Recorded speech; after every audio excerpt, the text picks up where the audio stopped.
La 7:40 eu încă dormeam. Bătrânelul care mi-a scris de pe TikTok că vine să prășească bucată de pământ cu 400 de lei, deja era lângă casă. Domnul a început să prășească de la 8:00 această bucată de 60 de metri lungime și 2 metri jumătate în lățime. Cum credeți, în cât timp a prășit această bucată? 28 de grade. Bineînțeles că este nevoie de cât mai multă hidratare.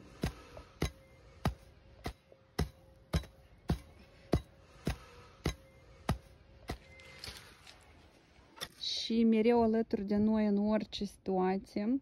Ne răcorim cu un vin de la Dumitraș Winery.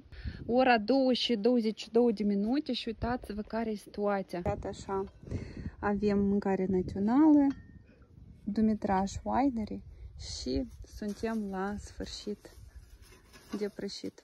Și cum credeți, câți bani totuși am dat noi pentru acest lucru? Acest gunoi nu intră în lucrul domnului, bătrânelului care ne-a prășit. O să avem grijă și o să-l ducem noi. Uitați-vă cât de frumos este aici.